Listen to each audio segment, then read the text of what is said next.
தமிழ்நாடு ஜமாஅத்துல் உலமா சபை சார்பில் சென்னை பத்திரிகையாளர் மன்றத்தில் செய்தியாளர்களை சந்தித்து பேசுகையில், அண்மையில் ஒன்றிய அரசு நிறைவேற்றியுள்ள வக்பு திருத்த சட்டத்தை கண்டித்தும் எதிர்வரும் 13/4/2025 அன்று தமிழ்நாடு முழுவதும் எல்லா மாவட்டத்தின் தலைநகரங்களிலும் நமது வக்பு நமது உரிமை என்ற தலைப்பில் கண்டன பொதுக்கூட்டங்களை நடத்த உள்ளதாகவும் உரையாற்றினர்.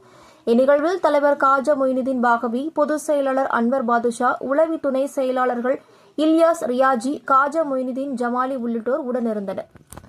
சுட்டிக்காட்டுகிறது. அதேபோல் முஸ்லிம் அல்லாத இதர சமூகத்தினர் கொடுக்கும் வக்புகள் செல்லத்தக்கதல்ல என்று கூறக்கூடிய இந்த சட்டம் முஸ்லிம் அல்லாத இதர சமூகத்தினரை வக்பு வாரிய உறுப்பினராகவும் மத்திய வக்பு கவுன்சில் உறுப்பினராகவும் சிஇஓ என்னும் தலைமை செயல் அதிகாரியாகவும் நியமிக்க வழி சொல்கிறது.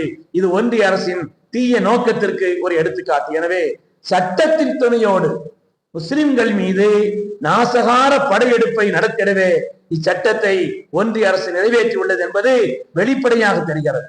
எத்தனை அறிவுபூர்வமான ஜனநாயக பூர்வமான எதிர்காலத்தையும் கேட்பதற்கு மனமில்லாத ஆணவத்தோடும் பாசிச போக்குடனும் செயல்படும் ஒன்றிய அரசிற்கு நமது உரிமை குரலை எட்டச் செய்ய வேண்டும்.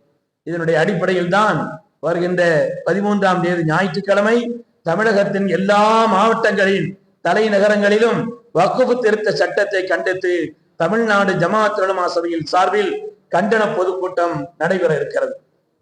இந்த செய்திகளை எல்லாம் மக்களிடத்திலே கொண்டு சேர்ப்பதற்கு பத்திரிகையாளர்களான தாங்கள், மக்கள் நலனை நாடக்கூடிய தாங்கள் எல்லோரும் இதற்கு உறுதுணையாக இருக்க வேண்டும் என்று தமிழ்நாடு ஜமாஅத் உலமா சபையின் சார்பாக உங்களிடத்தில் அன்போடு வேண்டிக் கொள்கிறேன்.